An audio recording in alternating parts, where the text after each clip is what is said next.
साथ शिकायत की कि धर्मी दुष्ट फूलते फलते हैं और उनका अच्छा होता है, उनका बड़ा होता है। ऐसा क्यों होता है? दुष्ट बहुत साल जीता है, वो जल्दी नहीं मरता, जबकि बाइबल में बहुत जगह लिखा है दुष्ट जल्दी मरते हैं, ठीक है ना? लेकिन सचमुच दुष्ट जल्दी मरते हैं क्या? नहीं मरते। कभी कभी दुष्ट जल्दी मरते हैं, लेकिन कभी कभी नहीं मरते जो बुरे काम करते हैं। फिर उन्हें देखकर धर्मी लोग क्या हो जाते हैं, इतने दुखी होते हैं। फिर उन्हें ऐसा प्रश्न आता है, तो ऐसे कितने व्यक्ति हैं और कौन है वो कि जिन्होंने कंप्लेंट किया? ठीक है, ओके, हबक्कू, हाँ, तो और अय्यूब, करेक्ट है। अय्यूब है जिसने कहा था कि धर्मी दुष्ट बहुत साल क्यों जीता है, आणि आय्यूब म्हटलं होतं की दृष्टजन का जास्त वर्ष जगतात. और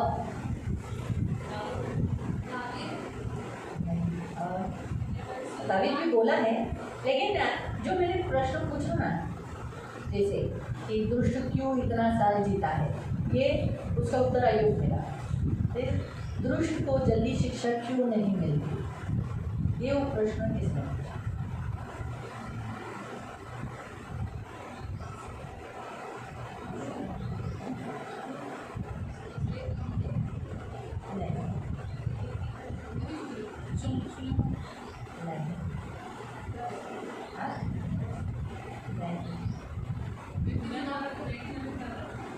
वही भजन संगीता के थोड़ा आगे, उसके आगे जाओ, उसके आगे जाओ, उसके आगे जाओ, उसके आगे जाओ। हाँ, ये तो मैंने कहा। बाइबल में ऐसे दो व्यक्ति हैं जिन्होंने दुष्ट के ऊपर परमेश्वर से प्रश्न किया। आणि बायबलमध्ये असे दोन व्यक्ती आहेत ज्यांनी दृष्ट मनुष्यांविषयी देवाकडे प्रश्न केला. ठीक है, उसका उत्तर तो हम आज देंगे, त्याचं उत्तर आम्ही देऊ. मैं आपसे प्रश्न पूछती हूँ कि दुष्ट क्यों इतने साल जीता है? परंतु मी तुम्हाला प्रश्न विचारते की दृष्टजन का वर्षपूर्ती परमेश्वर उनको जल्दी शिक्षा क्यों नहीं करता है? देव त्यांना लवकर शिक्षा का नाही करत? आप क्या सोचते हैं इसके विषय पर? आणि तुमचा काय विचार आहे याविषयी? तुम्हाला प्रश्न कळाला मी काय बोलते ते? सगळे सायलेंट झाले, पुन्हा विचारते. आपको तो भी आंसर मिलेगा, तुम्हाला आता उत्तर भेटेल. आप क्या सोचते हो? आपको ऐसा कभी ऐसा लगा, आप ऐसा सोचते हो कि परमेश्वर ऐसा क्यों करता है कि दुष्ट बहुत साल जीता है, उन्हें जल्दी क्यों नहीं मरता, और दुष्ट का परमेश्वर जल्दी झाड़ा क्यों नहीं देता, उन्हें जल्दी हिसाब क्यों नहीं करता?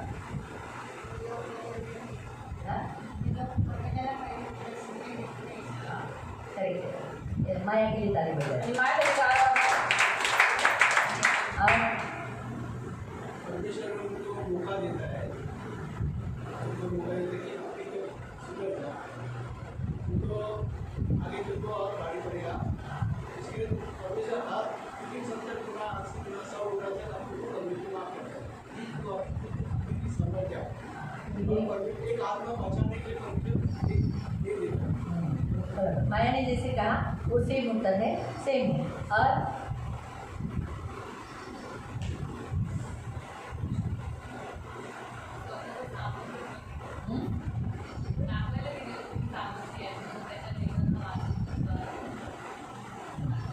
ये भी बराबर है, उसके लिए भी ताली बजाए. अरे बराबर से ताली बजा, माया के लिए बराबर ताली बजा.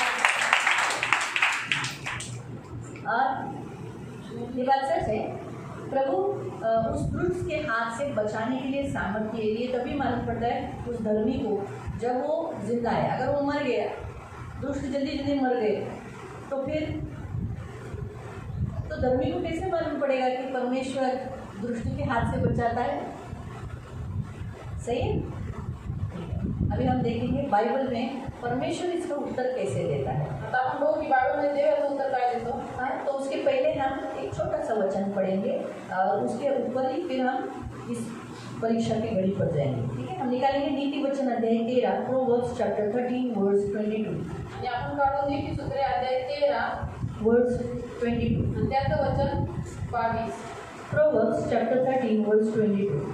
आणि नीतिसूत्रे अध्याय 13 त्याचं वचन 22. नीति वचन अध्याय 13 उसका वचन 22. भला मनुष्य अपने नाती पोते के लिए संपत्ति छोड़ जाता है, परंतु पापी की संपत्ति धर्मी के लिए रखी जाती है. चांगला मनुष्य आपल्या पुत्र पौत्रांना वतन ठेवतो, पण पाप्यांचे धन नीतिमानासाठी साठवलेले असते. प्रार्थना करें. पवित्र पवित्र करुणामय प्रेमी पिता प्रभु यीशु के नाम से प्रभु हम आपके सामने आते वचन की सेवा को आपके हाथों में देते. आपका वचन क्या ही सुंदर, क्या ही पवित्र, क्या ही शुद्ध है, इसलिए वचन हम ध्यान से सुनने के लिए और जो हम सुनते हैं वो ये पालन करने के लिए तो सहायता करना. वचन का ताबा हम आपके हाथों में दिया, वचन हम ध्यान से सुनने के लिए तो कृपा प्रदान करना यीशु के नाम से, आमीन. Praise the Lord. प्रिय नीति वचन ये सुलेमान ने लिखा है, आणि प्रियानो नीतिसूत्रे राजा सलोमोनाने दिलेले आहे, जो दावीद का बेटा है. जो दाविदाचा पुत्र उसे आहे. प्रभु ने बहुत बुद्धि दिया देवाने त्याला खूप बुद्धी दिली. और उस बुद्धि के द्वारा उसने क्या किया, नीति वचन यानी एक मनुष्य धर्मी आचरण कैसे जी सकता है और उसे अपने रोज की जिंदगी में क्या करना चाहिए उसके विषय पर उसने उपदेश दिया. यहाँ वचन लिखा है आणि याच्यामध्ये दिलेलं आहे की एक नीतिमान मनुष्याने कसं जगावे, त्याचं रोजचं आचरण, रोजची वागणूक कशी असावी याच्याविषयी याच्यामध्ये नीतिसूत्रेमध्ये निर्देश दिलेले आहेत. बहुत सारे मनुष्य पृथ्वी पर आते हैं लेकिन उन्हें कुछ ज्ञान नहीं रहता है. आणि खूप सारे मनुष्य पृथ्वीवरती येतात, जन्म तर घेतात, पण त्यांना काही ज्ञान नसतं. क्या करना चाहिए, काय केलं पाहिजे, कैसे रहना चाहिए, कसं राहिलं पाहिजे, बार बार पड़ोसी के घर में जाना चाहिए कि नहीं जाना आणि चाहिए. वारंवार शेजारच्या घरी गेलं पाहिजे की नाही गेलं ये पाहिजे. सारी बातें जो यहाँ इस नीति वचन में लिखा है. आणि या सगळ्या गोष्टी इथं नीतिसूत्रामध्ये दिलेल्या आहेत. सुबह सुबह उठकर अपने पड़ोसी को आशीष नहीं देना, आणि सकाळी सकाळी उठून आपल्या शेजाऱ्याला आशीर्वाद देऊ तो नये. वो क्या हो जाएगा, स्टार्ट में गिना जाएगा. तो बिना कारण से हम लोग आपस में कभी आशीष नहीं दे, कुछ कारण होना चाहिए. इसका मीनिंग क्या है, अभी बेफिजूल में मैं इसको सुबह सुबह देखती हूँ, तुझे आशीष मिले, अरे कुछ किया ही नहीं उसने, मैं उसको क्यों आशीष दे दूँ.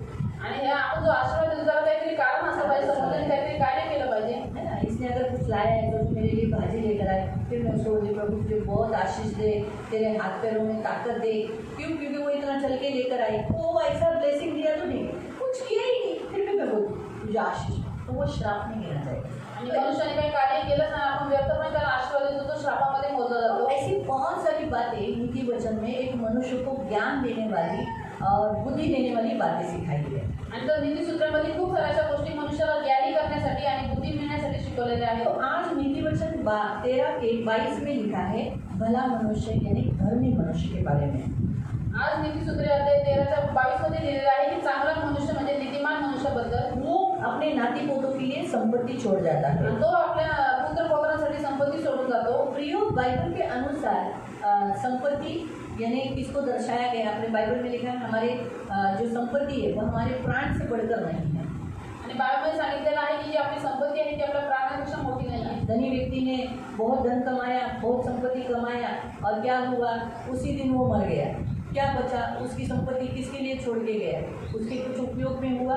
अगर जान रही तो संपत्ति और भी कमा सकते हैं, बराबर है. तो प्रभु यीशु ने कहा कि संपत्ति हमारे प्राण से बढ़कर नहीं है. तो मतलब संपत्ति क्या है, अपना प्राण, अपना लाइफ, और सबसे बड़ी संपत्ति है परमेश्वर. आणि म्हणून बायबलमध्ये दिलं की ते धनी व्यक्तीने सर्व काही कमवलं पण त्याचा आत्मा गमावला. तर तसंच जी संपत्ती आहे ती आपल्या प्राणापेक्षा मोठी नाही. सगळ्यात मोठी संपत्ती आहे आपण स्वतः, आपला आत्मा आणि देव. तो और प्रभु यीशु परमेश्वर हमारी लिए संपत्ति है. आणि देव आपली संपत्ती आहे. प्रभु यीशु वो हमें क्या करना है, अपने बच्चों के लिए नाती पोतों को छोड़ के जाना है. आणि ती संपत्ती आपल्याला आपल्या मुलाबाळांसाठी सोडून जायचं आहे. बहुत ज़रूरी है प्रियो कि हम ऐसा आचरण जिए कि हमारे बाद हमारे बच्चे भी और हमारे पोते भी प्रभु यीशु को परमेश्वर के पीछे अनुयायी बनकर अपने जीवन को बचाएं. आणि म्हणून प्रियानं खूप गरजेचं आहे आपण असं जीवन जगावं की आपल्या पाठीमागं आपले मुलं नातवंड सुद्धा देवाच्या मागं चालून त्याला अनुसरून तसं जीवन व्यतीत करावे. इसका मतलब ऐसा नहीं कि काम धंधा छोड़ दो और बच्चों के लिए पैसा छोड़ना बंद करो. नहीं, आपको काम धंधा कर अपने बच्चों के लिए संपत्ति छोड़ना है, घर बनाना है और बच्चों के लिए धन थोड़ी बहुत तो संपत्ति घर बैंक में छोड़ के जाना ही. लेकिन ये संपत्ति से भी ज़्यादा आप परमेश्वर ये जो संपत्ति है वो अपने बाल बच्चों को देकर जाना है. आणि आतापासून मी तुम्हाला सांगितलं तर असं नाही की आपलं काम धंदा सोडायचा आणि मुलांसाठी धन संपत्ती नाही साठवायची. ती तर आपल्याला साठवायचीच आहे, मुलांसाठी घर पण बांधायचं आहे, परंतु देव ही जी संपत्ती आहे ती आपल्याला मुलाबाळांसाठी सोडून जायचं आहे. क्योंकि बाइबल में क्या लिखा है, घर और धन किससे मिलता है. तो फिर हम दादा दादी से हमारे वंश को कुछ तो घर और घर और धन छोड़ के जाना चाहिए ना, लेकिन बुद्धिमान पत्नी यहोवा से मिलती है। तो इसलिए पत्नी की जो तुलना है, बुद्धिमान पत्नी की जो तुलना है वो घर और धन के साथ की, मतलब घर और धन से भी बड़ी कीमती है कौन? बुद्धिमान पत्नी जो परमेश्वर से मिलती है। म्हणून बायबलमध्ये दिले आहे की घर आणि धन आपल्या पूर्वजांपासून भेटे, पण बुद्धिमान पत्नी परमेश्वराकडून भेटे, म्हणून बुद्धिमान पत्नीची तुलना घर आणि धनासोबत केलेली आहे, जी त्याच्यापेक्षा पण जास्त किमती आहे। तो भला मनुष्य हम एक अच्छा उदाहरण देखेंगे अब्राहम, आणि चांगल्या पुरुषाचं उदाहरण आपण बघतो आहे अब्राहम, जिसने अपने बाल बच्चों के लिए शारीरिक जो पृथ्वी की संपत्ति भी छोड़ा अपने वंश के लिए, लेकिन साथ साथ उसने यहोवा को भी दिया। आणि ज्याने आपल्या मरण्याच्या समय आपल्या मुलाबाळांसाठी जी जगाची धनसंपत्ती आहे ती पण सोडून गेली आणि त्याच्यासोबतच परमेश्वर पण त्याच्यासाठी ठेवून गया। परमेश्वर यहोवा की एक ऐसी संपत्ति उसने क्या किया? अब्राहम ने इसहाक को दिया, इसहाक ने याकूब को दिया, याकूब ने 12 बच्चों को 12 गोत्रों को दिया। ये ऐसा देते देते आया। तो ऐसे हमारी ये संपत्ति क्या होनी चाहिए? आनी चाहिए। आणि देव ही जी अशी संपत्ती आहे जी अब्राहमाने इसाकाला दिली, इसाकाने याकोबाला दिली, याकोबाने त्याच्या 12 वंशांना दिली आणि तिथून पुढे आतापर्यंत ती संपत्ती चालत आलेली आहे। परंतु पापी की संपत्ति धर्मी के लिए रखी जाती है, परंतु पापाचे धन नीतिमानासाठी ठेवलेले असते। पापी व्यक्ति बहुत कमाता है, इस पृथ्वी पर बहुत कमाता है, बहुत धन कमाता है, लेकिन वो खाता नहीं। मैंने आपको थोड़े समय पहले बताया, वो किसी और को, यानी जब संसार में जितने पाप करते हैं और पाप से कमाते हैं उनका धन कभी कभी धर्मी के लिए उपयोग में किया जाता है। आणि जगातील खूप सारे लोक अन्याय करून पापाने धन कमवतात, परंतु ते खात नाही, दुसऱ्यासाठी सोडून जातात। जगातील लोक खूप पाप करून वाईट करून धन कमवतात, परंतु ते कधी कधी नीतिमानासाठी उपयोगी। शाऊल ने कमाया, शाऊलाने कमवलं, आखिर में मिला सब किसको? दावीद को मिला। आणि शेवटीला भेटलं कोणा सगळं दावीदाला। तो ये बातें हमेशा याद रखो। आणि हे नेहमी लक्षात तो ठेवा।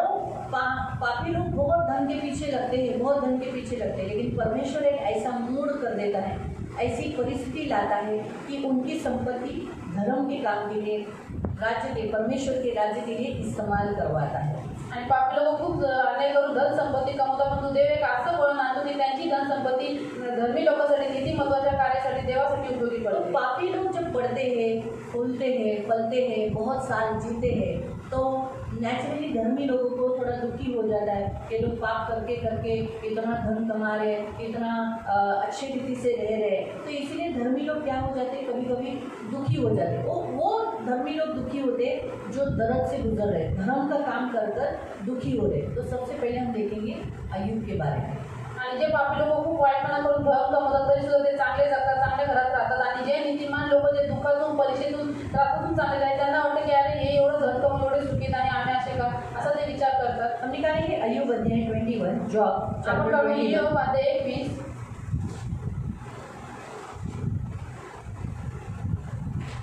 और उसका 7 वचन, 7 और 8। आणि त्याचं वचन 7 आणि 8।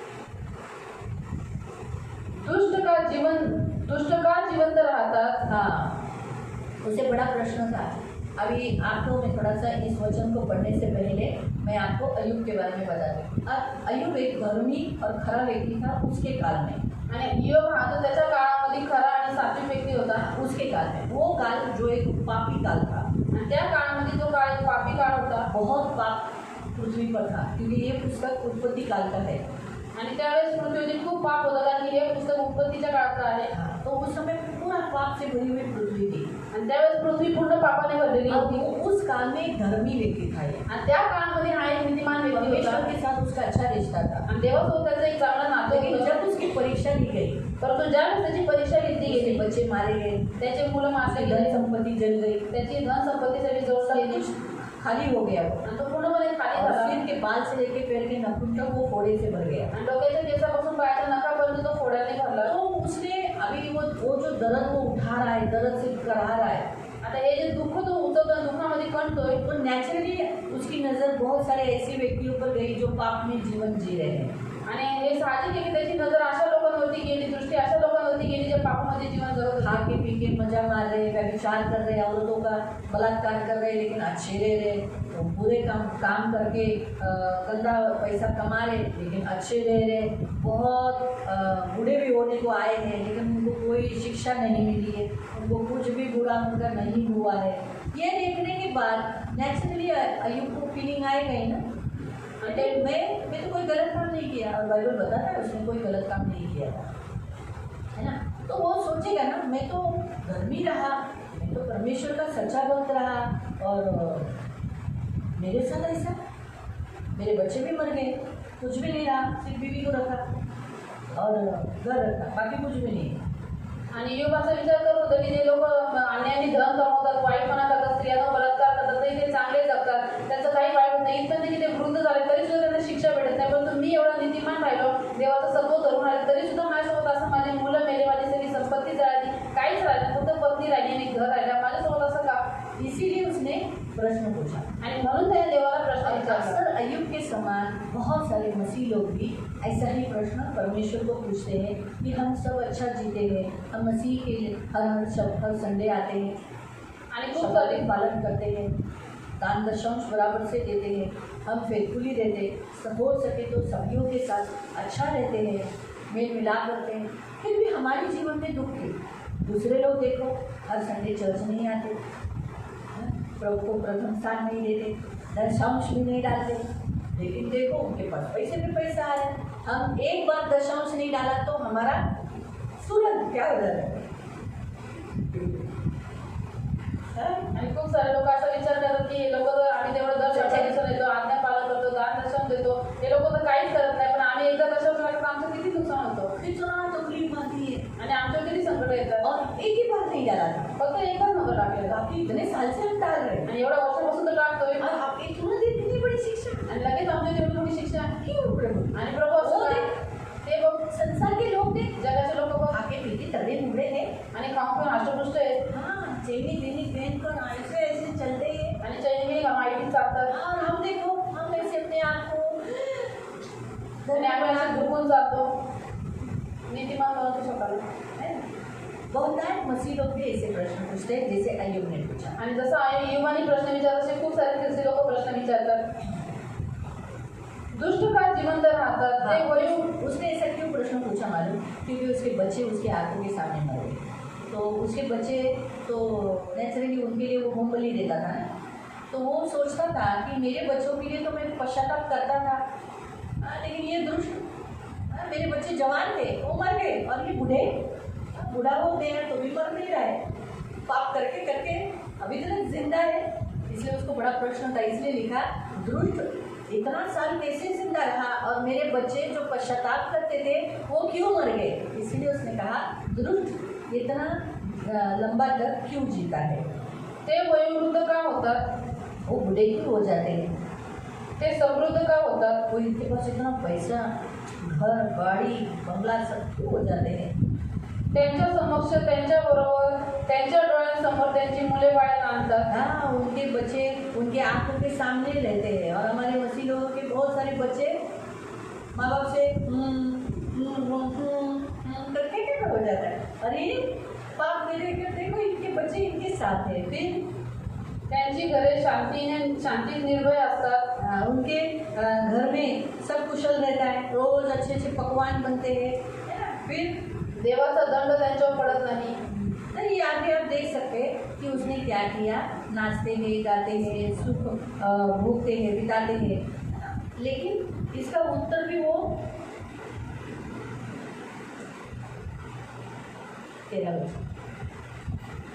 ते आपले दिवस सुखा समाधानात घालवतात, हाँ सारा सुख में वो बिताते हैं, व सहज क्षणात आदलोकी जातात, और क्षण में वो क्या हो जाते हैं, क्षण में उनकी अचानक मृत्यु हो गई, क्षण में वो कहाँ जाते हैं, क्षण में वो कहाँ जाते हैं, क्षण में वो कहाँ जाते हैं।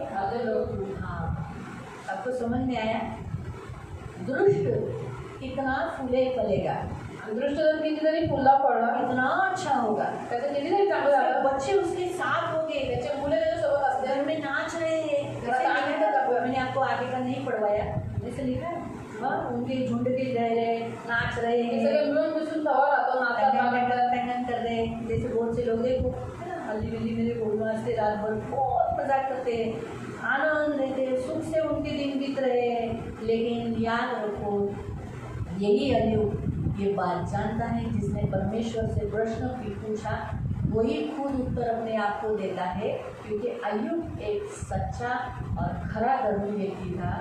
इसीलिए उसने परमेश्वर को प्रश्न पूछकर खुद ही अपने आप को उत्तर दिया, क्या कि वो क्षण भर में नष्ट हो जाए। आणि योबाने देवाला प्रश्न विचारून स्वतः त्याचं उत्तर दिलं का, कारण की तो स्वतः एक नीतिमान सात्विक व्यक्ती आहे, म्हणून त्याने देवाला प्रश्न केला. उत्तर स्वतः देतो की ते लोक एवढे सुखा समाधान चालतात तरी सुद्धा ते क्षणामध्ये अधोलोकात निघून जातात. हाँ, वो उनका अंत है, तो त्याचा शेवट आहे. वो जरूर कहाँ उतरेंगे, अधोलोक में उतरेंगे, नक्की ते अधोलोकामध्ये तो उतरतील, स्वर्ग नहीं जाएंगे। ते स्वर्गात नाही जाणार. पृथ्वी पर उन्होंने बहुत सुख पाया है, आणि पृथ्वीवर त्यांना खूप सुख भेटलेलं आहे. इसीलिए उनको स्वर्ग में सुख नहीं, परंतु वो कहाँ जाएंगे, नरक में, जहाँ की आग बुझती नहीं, वहाँ के कीड़े मरते हैं। परंतु स्वर्गात त्यांना काही सुख नाही, ते नरकामध्ये जाते जिथे आग कधी विजत नाही, जिथे किडे कधी मरत नाही. इतना भयंकर यातना का ठिकाण है वो अधोलोक, आणि एवढं भयानक यातनेचं स्थान आहे अधोलोक. यानी उनके ऊपर कौन छाया करेगा, मृत्यू।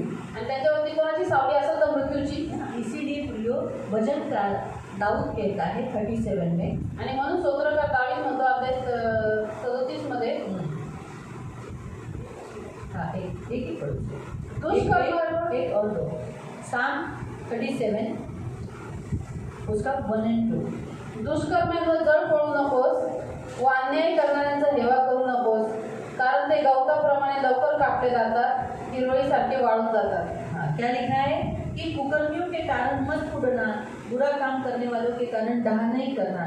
क्यों? क्योंकि वो क्षण में सोचते भी नहीं होंगे, अचानक पृथ्वी छोड़कर चले जाएंगे और वो नाश हो जाएंगे। घास कैसी हो गई, एक बार जल गई फिर वापस वो दिखती है क्या, नहीं ना। तो वैसे ही प्रियो बाइबल के अनुसार दुष्ट लोग भले कितने भी पृथ्वी पर फलते हुए बुढ़े हुए आपको दिखाई देने दो, लेकिन याद रखो तो क्या होंगे, अधोलोक में जाएंगे, उनका अंत जलाया जाना है।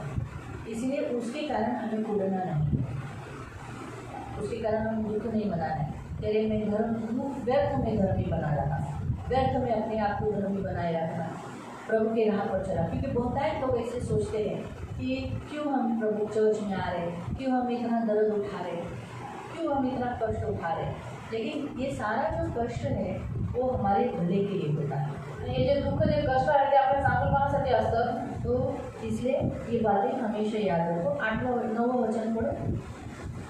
दुष्कर्म करणाऱ्यांचा उच्छेद होईल, हाँ, वो क्या हो जाएंगे, कुकर्मी लोग काट दिए जाएंगे, पण परमेश्वराची प्रतीक्षा करणारे पृथ्वीचे वतन पावतील. आमीन। 10वां वचन, थोडक्यात अवधी दुर्जन नाहीसा होईल. आज तुम्हें फलते हुए दुष्ट दिखाई देगा, लेकिन थोड़े दिनों के बाद वो नहीं दिखाई देगा, और तू त्याचे ठिकाण शोधशील तरी त्याचा पता लागणार नाही. थोड़े दिन के बाद वो घर भी जहाँ से वो आता जाता था तो भी नहीं देगा, यानी परमेश्वर पूरी रीति से उस फैमिली को ही नाश कर देगा।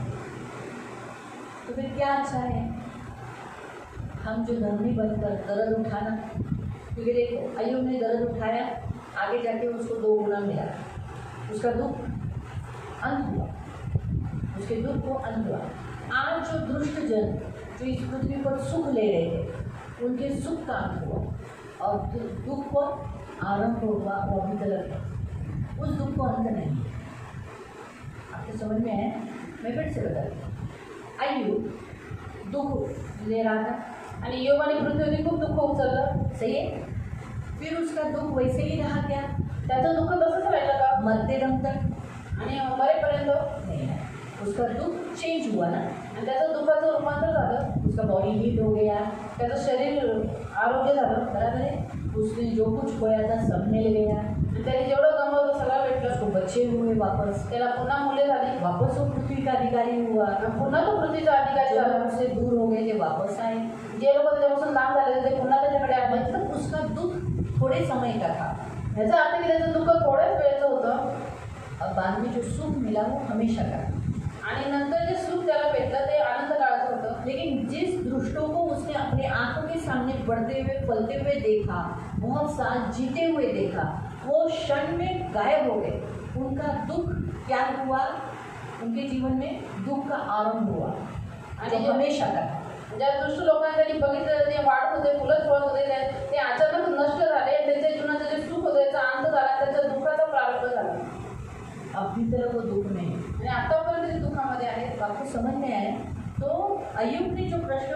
उसका उत्तर उसने खुद ही उत्तर दिया। आणि इयोबाने जो प्रश्न देवाला केला होता त्याचं उत्तर त्याने स्वतः दिलं. तो पहला पॉइंट परमेश्वर आपको यही सिखाता है कि जब भी आपके मन में ऐसी कुछ योजनाएं या किसी दुष्ट को देखा हुआ तो आप धर्मी हो, अय्यूब के समान खुद को उत्साहित करो।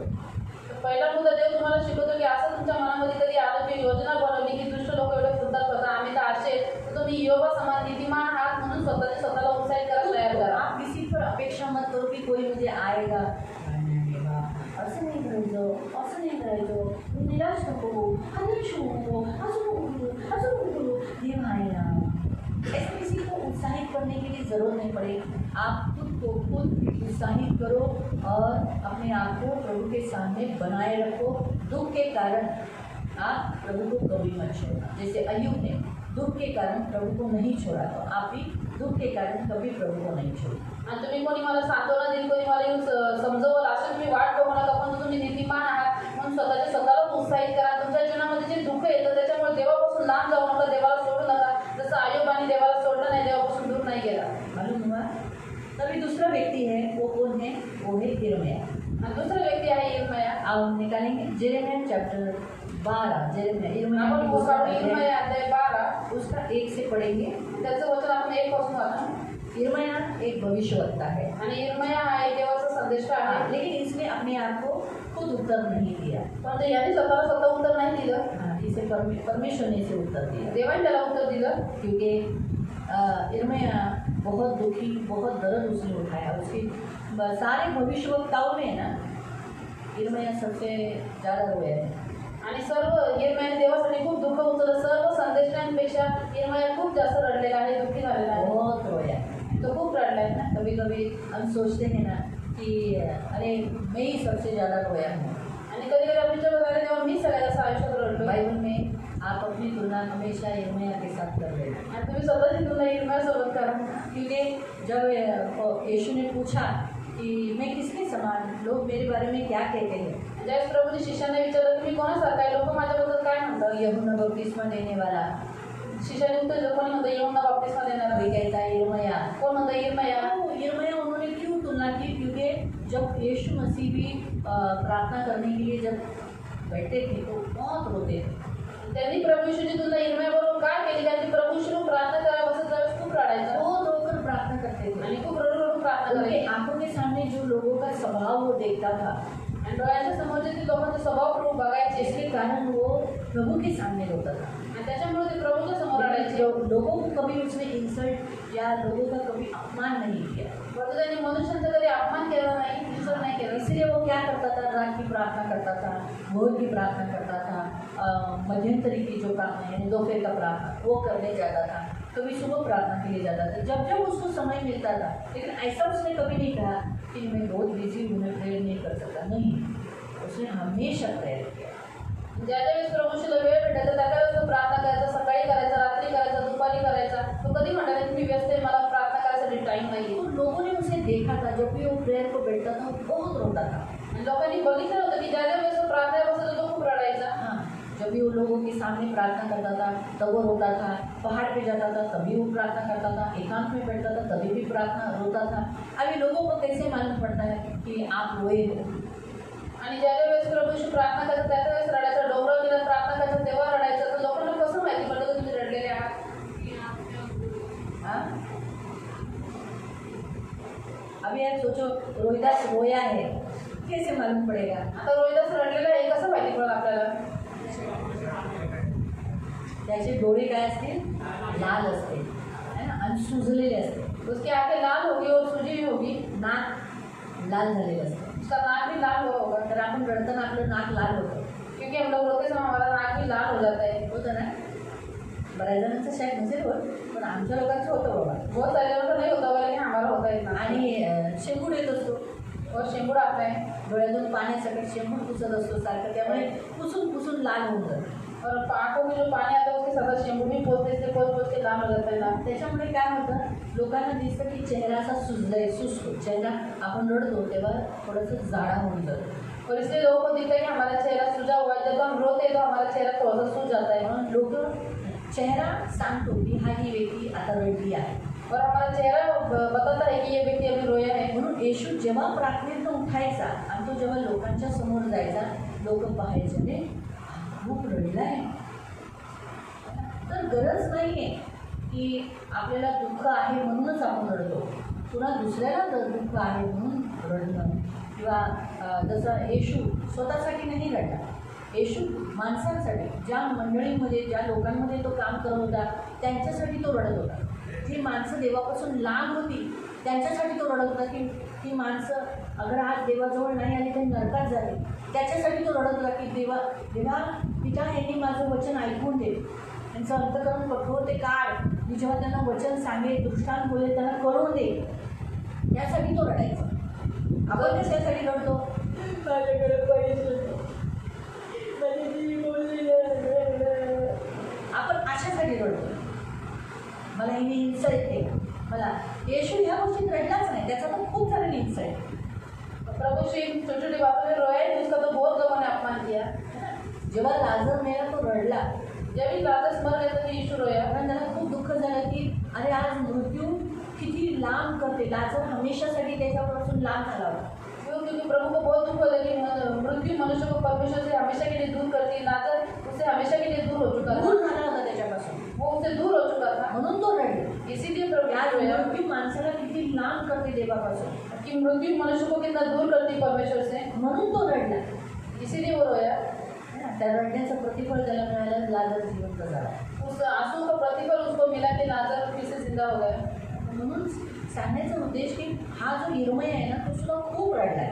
ये जो यिर्मया है ये भी बहुत रोया है. म्हणून जेव्हा येशूला पण पाहून लोक म्हणायचे की हा यिर्मया भविष्यवक्ता आलेला आहे, इसलिए प्रभु यीशु को देखकर लोग कहते थे कि ये यिर्मया भविष्यवक्ता आया हुआ है. असं म्हणून खास लोक बघायचे. म्हणून हा यिर्मया खूप त्याच्या आयुष्यात त्याने एवढं दुःख उचललं ना, एवढं दुःख उचललं, म्हणून तो खूप रडला. आणि शेवटी त्याने एक प्रश्न विचारला. आता 1 पासून वाच, यिर्मया 12:1. यिर्मयाची तक्रार व देवाचे उत्तर. हे परमेश्वर, मी तुझ्याशी वाद घालू लागलो तर तू न्यायीच ठरशील. तरी मी तुझ्याशी असा वाद करतो की दुष्टांचा मार्ग का सफल होतो. त्याला खूप मोठा प्रश्न होता की दुष्ट लोकांचे मार्ग सफल कसे काय होतात. ते तो वाईट काम करतात. आपल्यालाही कधी कधी प्रश्न पडतो ना की अरे आपण एवढं चांगली कामं करतो, प्रार्थना करतो, आपल्या प्रार्थनेचं उत्तर पटकन भेटत नाही, आपल्याला किती अडचणी येतात आणि ह्यांची पटापट सगळी कामं सफल होतात. बघा आता हे RSS बजरंग दल लोकांची लगेच लोक टोळी पोलिसांबरोबर जातात, पोलीस पण त्यांच्या आधी. लोक का नाही, पोलीस त्यांचा विरोध का नाही करत. आपण पण कधी कधी विचार करतो ख्रिस्ती लोक ते काय वाईट काम करतात.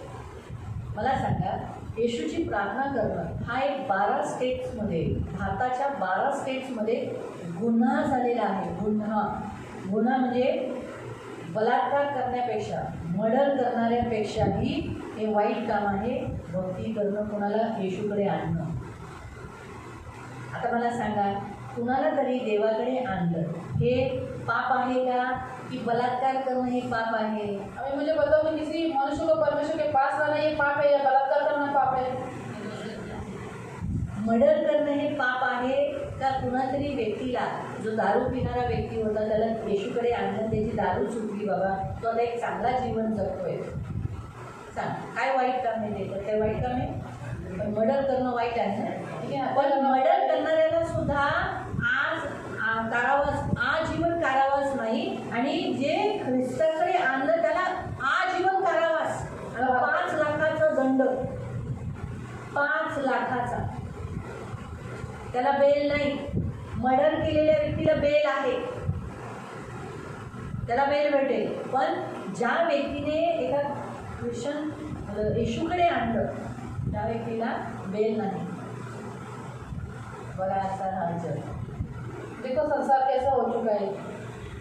तर सांगायचा तोच उद्देश आहे कि हम यहाँ जो खास देखते हैं कि जैसे यिर्मयाह को एक बड़ा प्रश्न था कि दुष्ट लोग कैसे सफल होते, उनके सारे काम कैसे यशस्वी होते, कैसे ये हो सकता है. फिर आगे, बेईमानी करणाऱ्या सर्वांना सुख समाधान का प्राप्त होते. बेईमान रीति से धोखा देकर वो लोग क्या कर रहे हैं, विश्वासघात कर वो लोग सुखी से रह रहे, और हम लोग विश्वसनीयता से फेथफुली रहकर, सच्चे रहकर भी हमारे साथ क्या हो रहा है, दुख पर दुख हम उठा रहे हैं. तू त्यांना लावले आहेस, त्यांनी मूळ धरले आहे. तू है, हाँ सच बात है. परमेश्वरी है जो उन्हें क्या करता है, बोता है, जड़ पकड़वाता है. ते वाढून त्यांना फळे येतात. हाँ वो बढ़ते भी हैं और उन्हें फल भी लाता है. ये परमेश्वर ही करता है. तू त्यांच्याजवळ त्यांच्या मुखात असतोस. हाँ और सच बात है, परमेश्वर उनके करीब है. परमेश्वर उनके करीब रहकर उनको जो चाहिए वो दे देता है. पण त्यांच्या अंतर्यामापासून तू दूर असतो. लेकिन तो उनके मन से दूर है क्योंकि वो परमेश्वर को नहीं मानते ना, इसलिए उनके मन में यीशु परमेश्वर यहोवा नहीं है. तथापि हे परमेश्वरा, तू मला जाणतोस, मला पाहतोस. हाँ अब वो कहता है तू तो मुझे जानता है, मुझे देखा भी है. फिर तुझ्याविषयी माझे हृदय कसे आहे हे तू पारखतोस. हाँ तू मेरी परीक्षा भी ली है. जैसे जेम्स कहता है कि परमेश्वर परीक्षा लेता है. सही बात है. तो परमेश्वर हमारी परीक्षा लेकर अभी यिर्मयाह की भी बहुत सारी बातों में परीक्षा ली. उसको बोला शादी मत कर, उसने शादी नहीं की. कितना दुख उठाया, उसकी आंखों के सामने उसकी प्रिय मारी गई. फिर कितना दुख उसने दर्द उठा, सूखे कुएं में नहीं, गीले कुएं में डाला. गीले कुएं में भी डाला, सूखे कुएं में भी डाला. अकाल की घड़ी के समय पर रोटी नहीं मिलती थी. कितने सारे दुख उसने उठाए. ऐसे परिस्थिति में वो बोलता है तूने मेरी परीक्षा ली, लेकिन फिर भी किसी प्रकार से मेरे अंदर तुझे बुराई मिली नहीं. फिर वधायला न्यायाच्या मेंढरासारखे त्यांना बाहेर काढ. वधाच्या दिवसासाठी त्यांना सिद्ध कर. हाँ बहुत सारे लोग आज देखो कितने मसीहों को जैसे भेड़ को मारने के लिए लेके जाते हैं, वैसे आज बहुत सारे मसीहों को मारने के लिए लेके जाते हैं. लेकिन वो कहता है तो उन्हें बचा ले. फिर देशाने कोठवर शोक करावा. सर्व देशातली वनस्पती कोठवर सुकणार. त्यात वस्ती करणाऱ्यांच्या दुष्टतेने पशु पक्षी नष्ट झाले आहेत. कारण ते म्हणतात आमचा अंत तो पाहणार नाही. तू पायी चालणाऱ्यांबरोबर धावताना थकलास तर. ये परमेश्वर का उत्तर है. जो 5 वचन हम पढ़ेंगे वो परमेश्वर का उत्तर है. तो अभी हम देखते हैं कि यिर्मयाह ने भी प्रश्न इसी विषय से किया कि ये ऐसा क्यों होता है. और आजकल हम मसीह लोग भी अक्सर ऐसा ही सोचते हैं कि धर्मी को छोड़कर परमेश्वर दुष्ट जनों के साथ रहता है और उनको खिलाता है. तो पहला उत्तर है परमेश्वर, जैसे आपने कहा ना, उन्हें समय देता है ताकि वो चेंज हो जाए. आणि दुष्टजन काय एवढे फुलतात देव त्यांना लवकर का नाही मारत. त्याचं उत्तर हे आहे पहिलं उत्तर की जसं तुम्ही सांगितलं की त्यांनी बदलावं, त्यांनी आपली वाईट चाचणी सोडावी. इसीलिए प्रभु उनको अवसर देता है. आणि म्हणून देव त्यांना वेळ देतो. प्रभु को मालूम है आपके जीवन में कितना भी दुख आया तो भी आप प्रभु को छोड़ने वाले. देवाला माहिती की तुमच्या जीवनात किती जरी दुःख आले तुम्ही त्याला सोडून जाणार ये नाही. लोगों के जीवन में अगर दुख आया तो लोग यीशु को छोड़ देंगे. परंतु या लोकांच्या जीवनामध्ये जर दुःख जरासं जरी आलं तरी येशूला सोडून देईल. इसीलिए परमेश्वर क्या करता है, ऐसे लोगों को क्या करता है, दुख न देकर थोड़ा समय अवसर देता है कि वो पश्चाताप करें, मन फिराए, बदल जाए. आणि म्हणून देव अशा लोकांना दुःख न देता पण त्यांना वेळ देतो, त्यांना पश्चाताप करण्याचा मोका देतो की त्यांनी सर्व वाईट कामं सोडावी आणि बदलून जावं. लेकिन यहाँ पर परमेश्वर यिर्मयाह को खुद उत्तर देता है. परंतु इथं देव यिर्मयाहला स्वतः उत्तर देतो. इसका कारण ये है क्योंकि यिर्मयाह सचमुच भावनिक हो चुका था. याचं कारण हे आहे की यिर्मयाह खरोखर भावनिक झालेला. और जब भावनिक होता है ना व्यक्ति तब उसे समझ नहीं आता है. आणि ज्यावेळेस व्यक्ती भावनिक होतो त्यावेळेस त्याला काहीच कळत नाही. उसे किसी भी बात की समझ नहीं आती, वो किसी की भी सुनने के मूड में नहीं रहता है. आणि ज्याला कुठल्याही गोष्टीची समज नसेल तो माझं ऐकण्याच्या मूडमध्ये नसतो. इसीलिए परमेश्वर ने यहाँ उसको खुद से उत्तर दिया. आणि म्हणून इथं देवाने त्याला स्वतःहून उत्तर दिलं. परमेश्वर ऐसा क्यों करता है आज भी और आपके साथ. जैसे यिर्मयाह की जैसे आप भी विश्वसनीय रहकर, लेकिन आज भी आप लोग दुख उठा रहे, दर्द उठा रहे, आप जिनका अच्छा कर रहे हो उन्हीं से आपको तकलीफ मिल रही, धोखा मिल रहा है. सही बात है. तो प्रभु आज आपको भी उत्तर देता है. ठीक है, तो हम पढ़ेंगे 5वां वचन. तू पायी चालणाऱ्यांबरोबर धावताना थकलास तर घोडेस्वारांबरोबर कसा टिकशील. शांततेच्या देशात तू निर्भय आहेस, पण यातनेच्या घोर आरण्यात तू काय करशील. हाँ, अभी यही 5वां ही वचन हमारे लिए काफी है, लेकिन हम फिर भी 6वां वचन बाद में पढ़ लेंगे. तो पहली बात, तू प्यादों के ही संग दौड़ कर थक गया तो घोड़ों के संग तू कैसे बराबरी कर सकता है. अभी यहाँ पर लिखा है जो प्यादे होते हैं, यानी जो पैर से चलने वाले जो लोग होते हैं, सैनिक, आणि जे पायाने चालणारे सैनिक असतात उनके साथ तू दौड़ कर त्यांच्यासोबत धावत जाऊ. हाँ, तू अगर उनके साथ बराबरी कर रहा है, उनके साथ अपनी तुलना कर रहा है, तू त्यांच्यासोबत स्वतःची तुलना करतोय, तो उसी को साथ चलकर तू अपने आप को थकाएगा.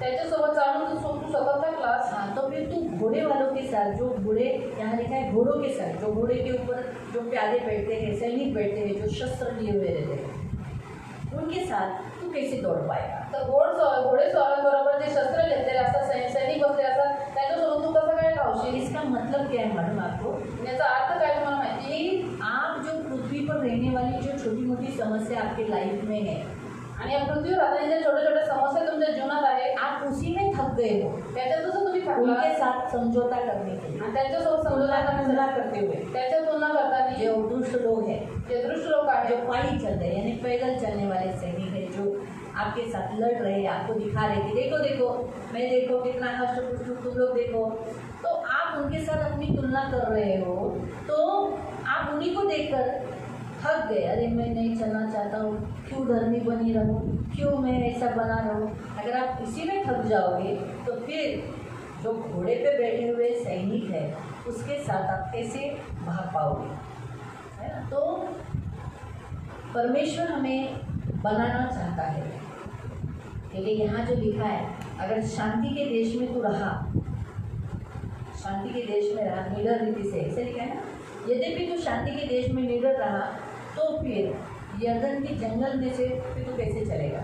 तो जर शांतीच्या देशामध्ये निर्भय झाला तर यज्ञाच्या घोर आपल्याला तू कसं चालशील. छोटी छोटी समस्या आपके लाइफ में आई हुई आपको बलवान करती है, आणि लहान लहान जे समस्या तुमच्या जीवनामध्ये येतात त्या तुम्हाला मजबूत करतात, स्ट्रांग करती है. तुम्हाला बलवान अगर करतात. आपको बड़ी समस्या कुछ नहीं लगती. आणि त्यामुळे तुम्हाला जी मोठी समस्या आहे ती तुम्हाला काही नाही वाटत. उसका एक अच्छा छोटा सा इसका स्पष्टीकरण मैं आपको दिलाती हूँ. Example David. आणि याचं मी तुम्हाला चांगलं उदाहरण सांगते, ते आहे दावीद. डेविड सिंह और भालू के साथ लड़कर आणि दावीद सिंह आणि अस्वलासोबत लढून आखिर में एक दिन एक बड़े गोलियत का सामना कर पाया. आणि एक दिवशी तो मोठ्या राक्षस गोलियाचा सामना करू शकला. अगर वो सिंह और भालू को ही देखकर डर जाता, तो सिंह आणि जर अस्वलाला बघून घाबरला, हार जाता, हारला असता, तो वो कभी भी गोलियत का सामना नहीं कर पाता. त्याने कधीही गोलियाचा सामना केला नसता. दूसरा उदाहरण, दुसरं उदाहरण योसेफ. योसेफ के जीवन में जो परिस्थिति हो रही थी, अगर उसको उसके लाइफ में उसके भाइयों से प्यार मिलता, त्याच्या जीवनामध्ये जी परिस्थिती होती, त्याच्या जीवनात त्याला त्याच्या भावाकडून प्रेम भेटला. उसके भाई जो थे वो पैदल चलने वाले सैनिक, त्याचे भाऊ जे होते ते पायी चालणारे सैनिक होते. अगर उनका वहाँ पर वो हार जाता, आणि तिथं जो तो हरला असता, तो प्रियो वो फिरौन की जो फिरौन नहीं क्या नाम वो पोतीफर की पत्नी, उसका सामना वो कैसे कर पाया. तर जी मोठी घराची पत्नी होती तिचा सामना नाही कसं वो केला. झूठे केस में जेल में गया. तो खोट्या केसमध्ये जेलमध्ये गेला. तो इसलिए याद रखो, आपकी छोटी छोटी समस्या आपके जीवन में जो आती है, इसमें अगर आप हारोगे नहीं, विजयी होगे, तो याद रखो आगे बड़ा पद आपको मिलेगा. आणि तुमच्या जीवनामध्ये ज्या छोट्या छोट्या लहान लहान समस्या येतात त्याच्यामुळे जर तुम्ही हारले नाही, तुम्ही विजयी झाले, तर लक्षात ठेवा तुमच्या जीवनामध्ये मोठं प्रतिफळ पुढे आहे. कभी भी हारना नहीं है, आणि कधीच हारायचं नाही, मन हारने नहीं देना है. आणि आपलं मन कधीच हारून द्यायचं नाही. आपका मन हार गया, अरे क्या मैं इतना दुखी और वो देखो, मन स्लिप होने नहीं देना है. आणि तुमचं मन हारलं पाहिजे की अरे मी एवढा चांगला असं एवढा दुःखी तो वेगळा कसा आहे, परंतु मन तुमचं घसरून देऊ नका. जितनी छोटी परीक्षा जेवढी लहान परीक्षा उसमें विजयी हुए तो उतना छोटा आशीष, आणि त्याच्यात तुम्ही लहान परीक्षेत विजय झाले तेवढं लहान आशीर्वाद. जितनी बड़ी परीक्षा जेवढी मोठी परीक्षा उतना बड़ा आशीष. तेवढा मोठा आशीर्वाद. इसीलिए यूसुफ उस देश का प्रधानमंत्री बना. आणि यामुळेच योसेफ त्या देशाचा प्रधानमंत्री ये झाला. हमेशा याद रखो. हे नेहमी लक्षात ठेवा. डैनियल छोटी छोटी परीक्षाओं में छोट्या छोट्या परीक्षांमध्ये निराश नहीं हुआ. तो निराश नाही झाला. उसने उन जवानों को देखकर, अरे वो लोग कितना अच्छा अच्छा खाना खा रहे और मुझे देखो दाल चावल खाना पड़ रहा है. आणि त्या तरुणांना बघून म्हणते किती चांगलं चांगलं जे भोजन करतात आणि मी बघा फक्त सातपात डाळ भात खातो. अगर वो दुखी होता, हार मानता, तो वो कभी भी उस देश में तीसरे स्थान पर नहीं होता. तो जर दुखी होते आणि हार मानली असते तर त्या देशामध्ये तो कधीही तिसऱ्या स्थानावर झाला नसता. मुझे क्यों, हम तो देश के यहोवा के लोग हैं, हमें क्यों बंदी गृह लाया गया, ऐसा अगर वो शोक करते बैठता, बेबीलोन के राजा को सामने नहीं झुकता, तो कभी भी तीसरे स्थान पर उस देश पे नहीं होता. आणि आम्ही तर परमेश्वरचे लोक आहेत, येऊ आहेत, आम्हाला का बंदिमान करणार असं म्हणतो दुःखी झाला असता, शोक करत राहिला असता, तो कधीही त्या बेबीलोन देशामध्ये तिसऱ्या स्थानावरती गेला नसता. याद रखो, प्रभु आपको इस पृथ्वी पर होने वाली जो परीक्षाएं हैं उसमें आपको सक्सेस कर कर घोड़े पे बैठे हुए जो शस्त्र लेकर चल रहे उन शत्रुओं से आपको लड़ाकर आपको ऊंचे स्थान पर लेके जाना चाहते हैं। आणि देव तुम्हाला या पृथ्वीवर होणाऱ्या लहान लहान परीक्षांमध्ये विजयी करून जे घोड्यावर बसलेले आहेत, जे शस्त्र धारण केलेले आहेत, त्या शत्रूंशी लढून तुम्हाला देव त्यांच्यापेक्षा उंच स्थानावर घेऊन जाऊ इच्छितो। तो अगर आप पृथ्वी की ही छोटी छोटी बातों में आप दुखी और निराश हताश हो जाओगे तो आप उन घोड़ों के साथ कैसे लड़ोगे? आणि पृथ्वीवरच्या जर छोट्या छोट्या गोष्टीमध्ये तुम्ही दुःखी झाले, हताश निराश झाले, तर जे घोड्यावर बसलेले आहेत त्याच्याशी तुम्ही कसे लढाल? घोड़ा बहुत वेग से दौड़ता है आणि घोडा खूप वेगाने धावतो 25 से 30 मील प्रति घंटा दौड़ता है वो। आणि तो प्रति घंटा 25-30 मैल धावतो। वो बहुत जोर से दौड़ता है। तो जोरजोरात धावतो। 1 घंटा वो 22 मील वो चल सकता है। आणि एका तासामध्ये तो 22 मैल चालू शकतो। वो ठंडी गर्मी वो सब कुछ सह सकता है। आणि घोडा थंडी गर्मी सर्व काही सहन करू शकतो। खड़े खड़े सोता है आणि उभे राहिलेले झोपतो। दौड़ता है अच्छा रीति से। चांगल्या रीती धावतो। सही बात है, करेक्ट है।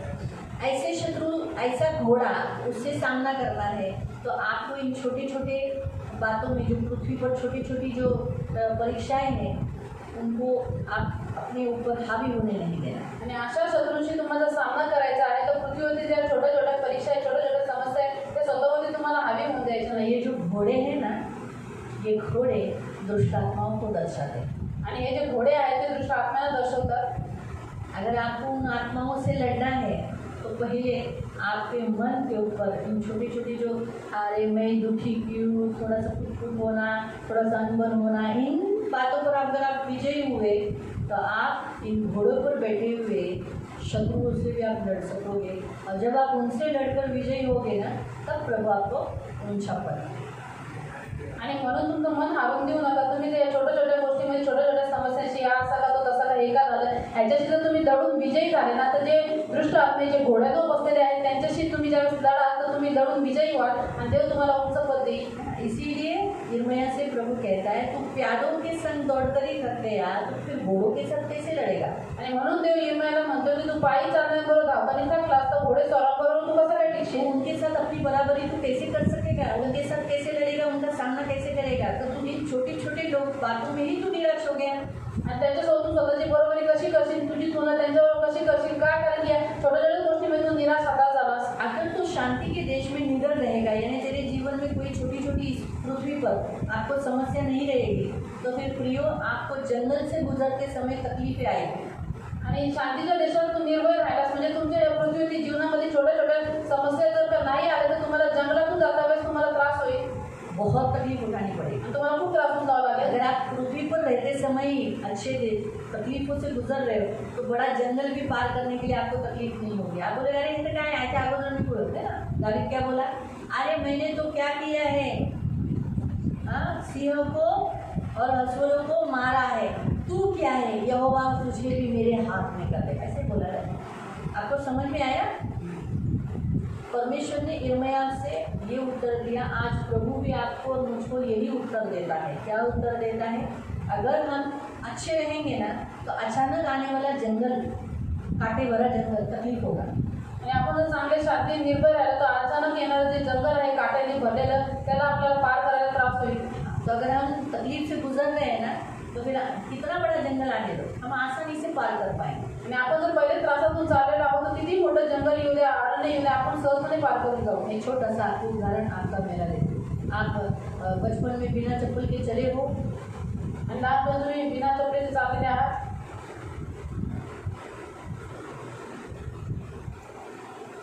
कितने लोग चले हैं? आणि किती लोक चाललेले आहेत? ऊंचा हाथ करो। या हम जिनके हाथ नीचे हैं, हमारे हाथ नीचे हैं मतलब हम लोग नहीं चले।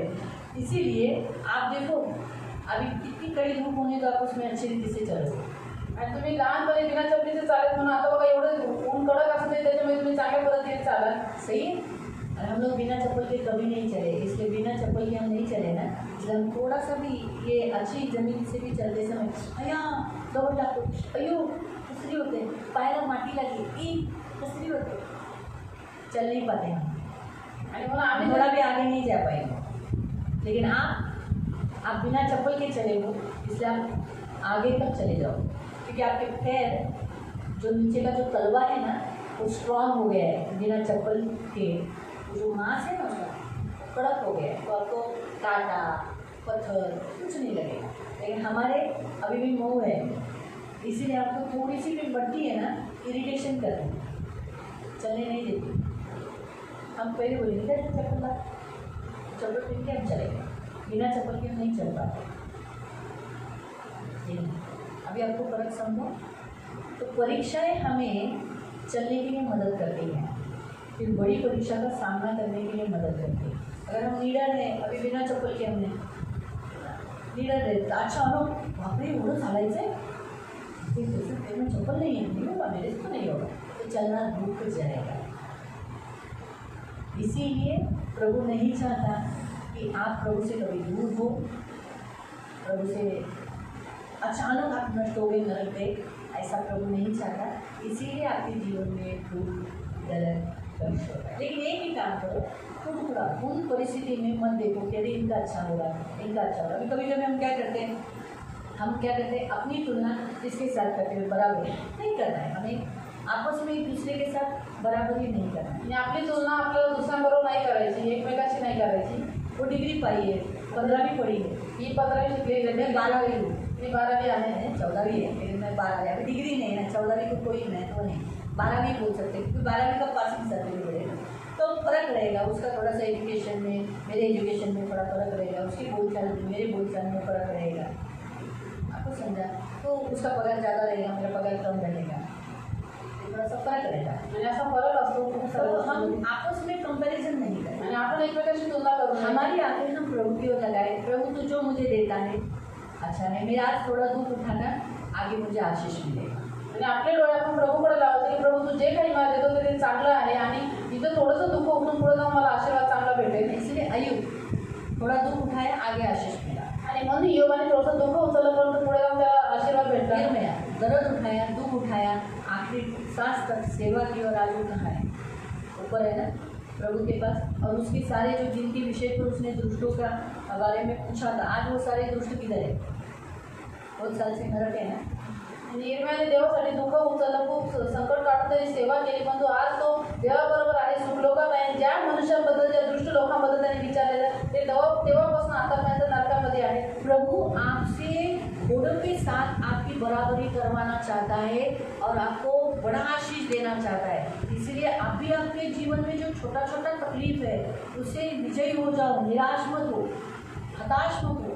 प्रभु आपको घोड़ों के साथ बराबरी, आप तो ये जो पैदल चलने वाले सोल्जर्स के साथ अपनी बराबरी में विजय हो जाओ, तो आपको घोड़ों के साथ विजयी होना है और ऊंचे पद पर प्रभु देव तुमची तुलना घोडेस्वारांबरोबर करतो, घोड्यांच्या वरती बसलेले जे आहेत त्यांच्याबरोबर करतो। तर हे जे छोटे छोटे पायाने चालणारे प्यादे आहेत त्यांच्याशी लढून तुम्ही विजयी व्हा, तर देव तुम्हाला घोड्यांच्या बरोबर लढून पण तुम्ही विजयी व्हा। तो आपको प्यादों के साथ दौड़ते समय थक नहीं जाना है। यानी आपके जीवन में आने वाले संकट से, छोटे छोटे संकटों में थकना नहीं। अगर आप थके नहीं तो आप आगे प्यादों के घोड़ों के साथ लड़ोगे।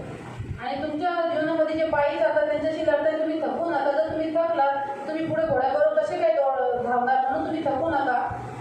दावीद शेर के साथ दौड़ा, लड़ा, कुछ भी वो करके लड़ा, उसके मुंह से उसका भेड़ निकाला। दावीद त्याचा सामना करून कसंही करून जाऊन त्या सिंहाशी तो लढला, त्याला फाडून टाकला, त्याच्या तोंडातून आपलं जे मेंढरू होतं ते काढून घेतलं। बाद में वही दावीद को एक बड़े गोलियत के सामने, वो भी गोलियत को देखकर वो पीछे नहीं हुआ आणि गोलियतला बघून असं लपलं नाही, मागे नाही पळाला, आगे दौड़ा तो धावत पुढे गेला और निशाना दिया। आणि त्याने गोफांनी निशाणा लावला। ऐसे ही प्रियो प्रभु आज हमसे यही कहता है। तर प्रियानं तसंच देव आपल्याला सांगतोय, खाली दूसरे दृष्टों को देखकर कुकुड़ाओ मत, दुख मत बनाओ, अपनी तुलना किसी और के साथ मत करो, अपना ध्यान प्रभु की ओर लगाओ, हर क्षेत्र में विजय प्राप्त करो, दुखों से बाहर निकलो, निराश मत होना। आप निराश हो गए तो दुख बढ़ता है, ये हमेशा याद है। लेकिन आप निराश नहीं रहोगे तो दुख का अंत हो जाता है और आगे सुख मिल जाता है। आणि म्हणून दुष्कर्मांविषयी कुरकुर करू नका, परंतु या छोट्या छोट्या समस्यांशी हारू नका, निराश होऊ नका, त्याच्याशी लढा, विजयी व्हा, जीवनामध्ये विजय प्राप्त करा। तुम्ही जर निराश झाले, आता जायचं दुःख वाढतं, परंतु ज्यावेळेस तुम्ही आनंदित होता त्यावेळेस त्या दुःखाचं देव शांत कर. प्रभु आपको आशीष दे. प्रभू तुम्हाला आशीर्वाद करो. इसलिए अपनी परीक्षाओं में आप जिस दुख से गुजर रहे हो, दुखी थका हुआ मत होना. आणि म्हणून तुमच्या जीवनामध्ये ज्या परीक्षांपासून तुम्ही चाललेले आहात, ज्या परीक्षेतून जात आहात, त्याच्यामध्ये दुःखी आणि निराश होऊ नका, थकू जाऊ नका. आपको शुद्ध करती है, आणि परीक्षा तुम्हाला शुद्ध करते, आपको बनाती है, तुम्हाला बनवते, स्ट्रॉन्ग. तुम्हाला मजबूत बनवते. बिना चप्पल के कारण, चलने के कारण आपके पैर की चमड़ी स्ट्रॉन्ग हो गई. आणि बिना चपलेचे चालण्यामुळे तुमच्या पायाचे चामडे एकदम जाड झालेले आहे. बराबर है. इसलिए कांटा बोलो, पत्थर बोलो, आप अच्छी रीति से चल पा रहे हो. आणि म्हणून दगडी असू द्या, काटे असू द्या, तुम्ही चांगल्या पद्धतीने चालता. और दुख हमारे लिए, हमारे जीवन में, हाँ, सही बात है. कभी कभी अभी संसार में जो हर्षोपुष्ट पलते हुए बोलते हुए देखेंगे तो हमेशा बोलना, अरे हे लोग आज हमें दुख उचलते हैं, हमें स्वर्गात जाओ, है ना. तो अयुब के समान अपने आप को क्या करना, उत्साहित करना. दुष्ट लोक तुम्हाला फुलता फळताना चांगले होताना दिसतील, परंतु स्वतःला उत्साहित करा आयुबासारखं की यांचा तर नाश होणार आहे, पण तो आम्ही आनंदकाळच्या सुखामध्ये स्वर्गामध्ये जाणार आहोत. ऐसा बोलतो खुद को उत्साहित करो. असं म्हणून स्वतःला उत्साहित करा. हे प्रभु आपसे कहता है. आणि हे देव तुम्हाला सांगतो. प्रभु आपको आशीष दे. प्रभू तुम्हाला आशीर्वाद करो. प्रार्थना करें. आपण प्रार्थना करू. पवित्र पवित्र सर्वनामी प्रेमी पिता प्रभु यीशु के नाम से प्रभु आपके सामने आते मेरे महान पवित्र सेनाधीश पिता, राजाओं के राजा, उद्धार देने वाले पवित्र प्रभु, तू कितना महान और अच्छा प्रभु है, दयालु है, कृपालु है. इसलिए मेरे जीवन देने वाले पवित्र पिता अब्बा, हम प्रार्थना करते मेरे पवित्र सेनाधीश परमेश्वर प्रभु, इन्हें जो उत्तर तूने आज दिया है सभी को, सचमुच आज तो लोग थोड़े बहुत कम है प्रभु, लेकिन जितने ये वीडियो देखेंगे और जितने आज ये आए हैं प्रभु, इनसे तो तू बात कर रहा है. ये प्रभु पैदल चलने वाले लोगों के साथ बराबरी करते समय हारना नहीं है, थकना नहीं है, विजय प्राप्त कर कर फिर घोड़ों के साथ बराबरी करते हुए उस पर विजय पाकर बड़ा आशीष देना है. इसलिए इन सबको तो मदद करना, याव बांधते हुए मजबूती से खड़े रहने के लिए मदद करना. आज संसार में जितने दुष्ट लोग हैं वो बहुत सफल है, उनके पास बहुत धन है, लेकिन वो क्षण में नष्ट हो जाएंगे और अधलोक उतर जाएंगे. लेकिन प्रभु ये इनके साथ ऐसा नहीं होगा. तो प्रभु तूने इन्हें धर्मी ठहराया है. प्रभु इनको फल, अंत में इनका फल अच्छा ही होगा.